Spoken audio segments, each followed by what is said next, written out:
yourself and Floyd Mayweather Jr. and tonight's bout with Terence "Bud" Crawford, if you can. No, I think Crawford is way better than Floyd Mayweather.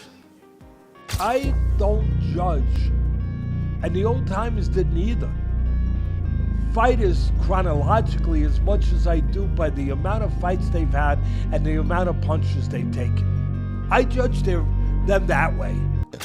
Because he definitely had the skill of a top 5, just that he hasn't had the opposition that some guys were able to get.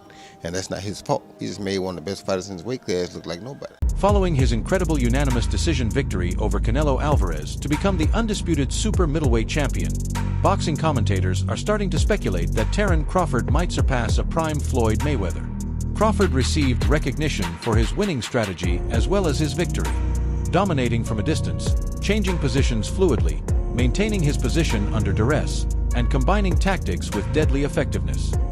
Crawford outboxed Canelo, made Canelo miss, stood right in front of him when he was supposed to, he moved when he was supposed to, made it look easy. He beat Canelo Alvarez better than Floyd Money Mayweather, which makes him better than Floyd Money Mayweather in my opinion. Bob Arum and other experts have even asserted that Crawford's full skill set and ambidexterity make him exceptionally capable of matching or even outperforming Mayweather at his best. Canelo wipes the floor with him. I love Crawford. I told you when Crawford and Spence that Crawford would beat the hell out of him. But Canelo is a different proposition. It's an interesting fight, but I think there's only one winner. What fight would make the most? Why do you feel he wipes the floor with him? What? Is it because of the weight difference? Because Canelo, Canelo is used to fighting at a particular level, and and I don't think that Terence can hurt Canelo, but Canelo can hurt Terence. Do you think the welterweight Boots Ennis would stand a chance against Crawford? I have no idea, but I know that Boots Ennis is a tremendous fighter and a great talent. Whether he'd stand a chance with Crawford, I don't really know, because at 147, Crawford is, I think, unbeatable. When Canelo Alvarez, who has faced both Floyd and Terence Crawford, stated that he thinks Crawford is better, the argument about who is better was rekindled. Following his unanimous victory over Crawford in 2025 to become the undisputed super middleweight champion, Canelo made these comments. He cited Crawford's versatility, ring smarts, guard switching abilities, and defensive prowess as proof that he is superior to Mayweather. And he said he might be better than Mayweather. I can see it, because Crawford got a little bit of Mayweather in him, but he got the offense going on. It's not like all defense, blocking everything, points, you know. Crawford can actually hurt you. He's actually a fighter. He'll fight you. He'll box you, but he'll fight you too. He ain't no joke. Mayweather Jr.'s flawless 50 record, unparalleled defensive prowess, and ability to dominate in a variety of weight divisions, from super featherweight to light middleweight, defined his illustrious career. He was renowned for his flawless reflexes, counterpunching, footwork, and remarkable ability to dictate pace without taking significant harm. Mayweather has won 15 major world titles in 5 different weight classes. Additionally, boxing was very competitive at every level during that time. He frequently faced up against fighters who were well-known and independent champions. Of all the fights, you've had 50. Who would you say was your toughest opponent? You got guys that punch hard and hit hard, and you got guys that come out and win a few rounds, but nothing really was tough. I've been in a boxing gym, and guys have given me great sparring and great work. They say ass whooping will humble you. I go home and say, you gotta tighten up, champ. Yeah. You gotta get it together, champ. And then sometimes I go home and say, is this for me? I make mistakes, but I strive every day to be a perfectionist. And we all know God only made one thing perfect, and that's my boxing record. I had 70 fights, or 150 fights, 300 fights. Did I not beat the most world champions? Yes, you did. Okay. And in the least amount of fights? Yes, you did. Who got the highest gate? Floyd Mayweather. Who made the most money? You did. Who was the most accurate fighter of all time? You were. So it's basically saying that... The greatest of all time. Okay. All right. Terence Crawford is the first man boxer to become an uncontested champion in 3 weight classes and has more than 18 major world titles over 5 categories, giving him an unblemished record. Crawford is a switch hitter who has power that carries him up in weight and provides both finishing ability and technical accuracy. He has defeated formidable opponents like Canelo Alvarez and Errol Spence Jr. with resounding victories. You know, he was a little frustrated in there, but that's part of the game. Last question is that I know, Trey, after the fight, have you feel yet the significance of this win and what it means in your legacy, your career?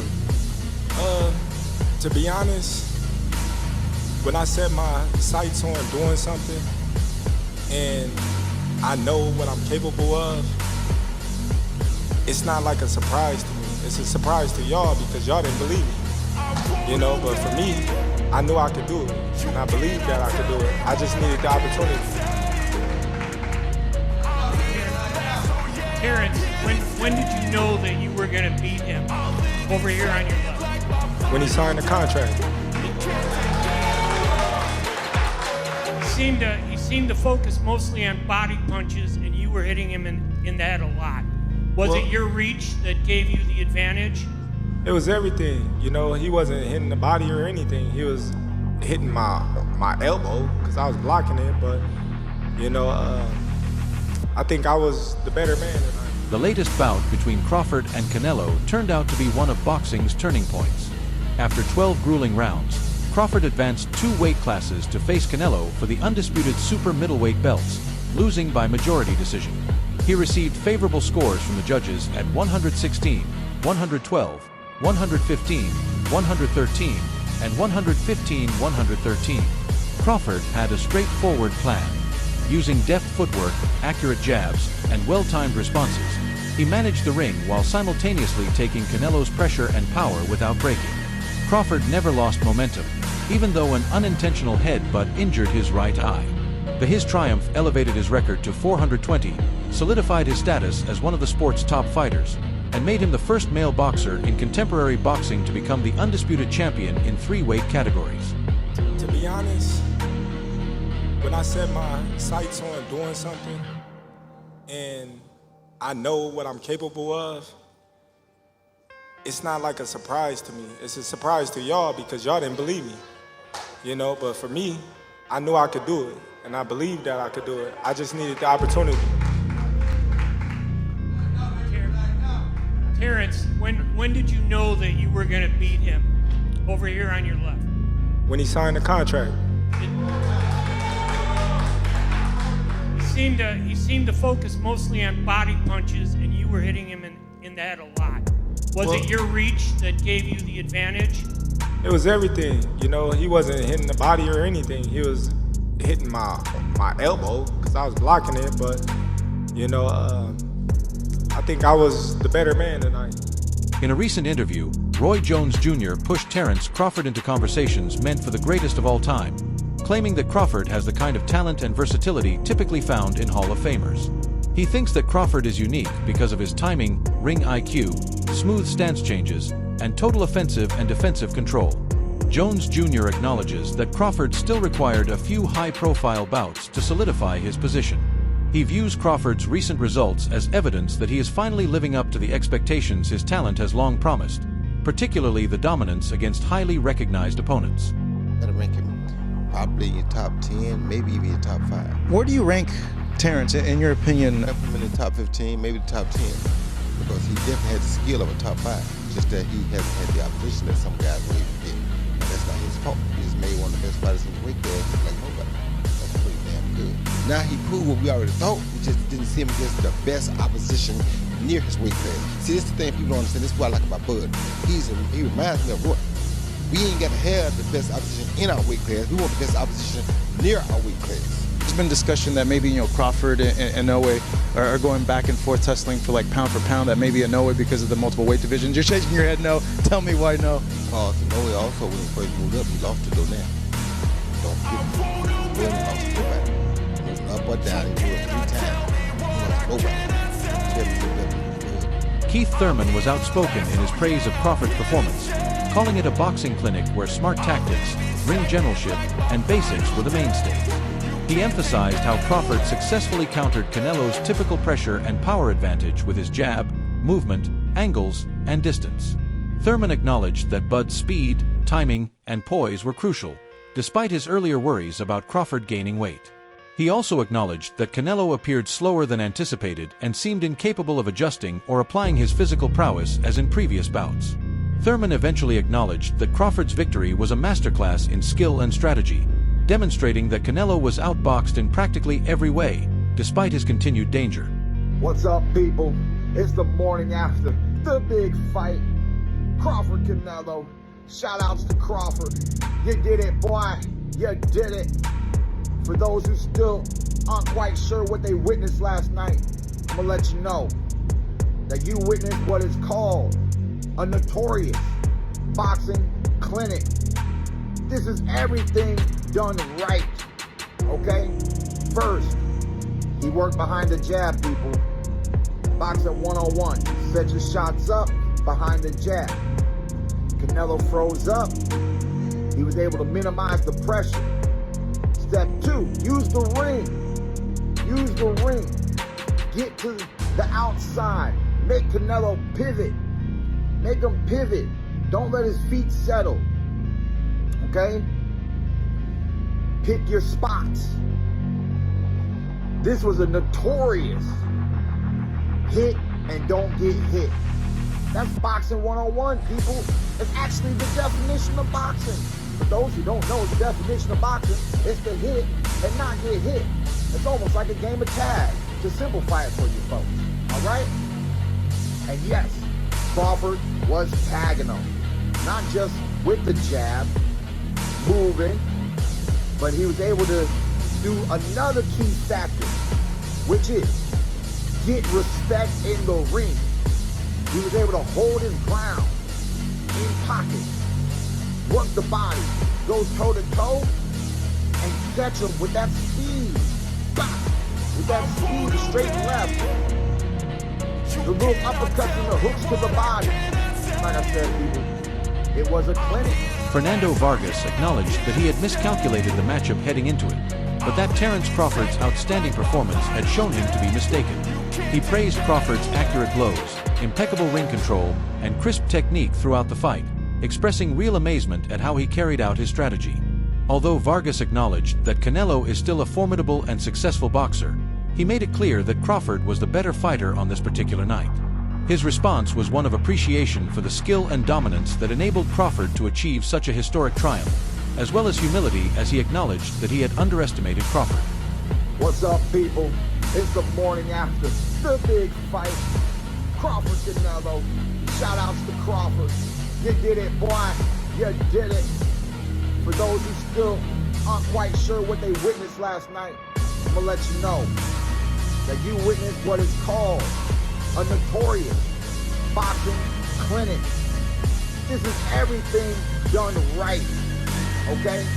First, he worked behind the jab, people. Boxing 101. Set your shots up behind the jab. Canelo froze up. He was able to minimize the pressure. Step 2, use the ring. Use the ring. Get to the outside. Make Canelo pivot. Make him pivot. Don't let his feet settle. Okay? Pick your spots. This was a notorious hit and don't get hit. That's boxing 101, people. It's actually the definition of boxing. For those who don't know the definition of boxing, it's to hit and not get hit. It's almost like a game of tag, to simplify it for you folks. All right? And yes, Crawford was tagging him. Not just with the jab, moving, but he was able to do another key factor, which is get respect in the ring. He was able to hold his ground in pockets, work the body, go toe to toe, and catch him with that speed. Bah!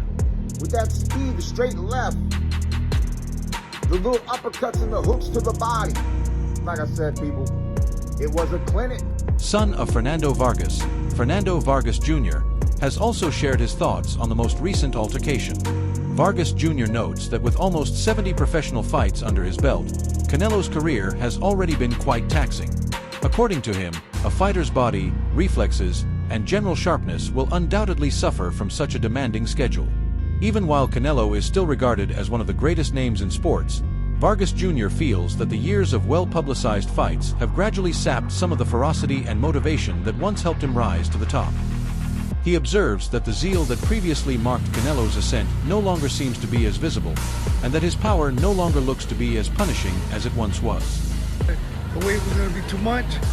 It definitely wasn't. Yeah, it definitely wasn't. I ate my words up, you know what I mean? But ¿Cómo es esta foto? Hace como 2 años. Good. I was like, no, I'm not doing it. I have a new group. You want one?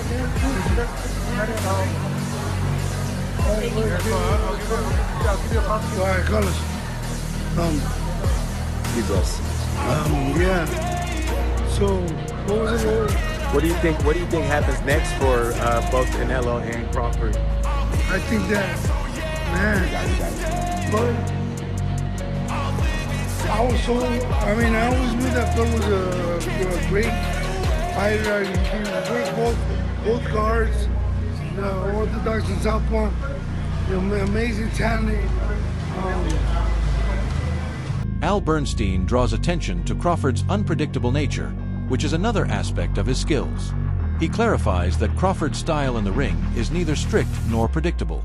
Rather, he adjusts in the middle of a fight, making it difficult for his opponents to predict his next move against a boxer like Canelo, who thrives on timing and counterattacks. This unpredictability turns into a significant challenge. According to Bernstein, there is an additional level of difficulty because of Crawford's ability to switch between orthodox and southpaw stances. Canelo finds it more difficult to predict attacks because of his variety, making him open to combinations he might not have anticipated. Most fans or most people would probably say Crawford, I'm guessing, because that's a big part of how he's won, and everybody feels that and rightfully so, that the way he's figured out, he's constantly changing from lefty to righty. He's a person that alters his attack. Sometimes he's a boxer, sometimes he's walking people down. Canelo's style is more the same in most fights. He is a counterpuncher who's waiting for you to make your move so he can counterpunch you. Then when he has you in trouble, he's willing to move forward. His attack is a pretty straightforward one. On the face of it, you might say Crawford, but I think the thing about Canelo Alvarez is that he has seen every style that you can see. To view more recent updates, click the bell icon to like and subscribe.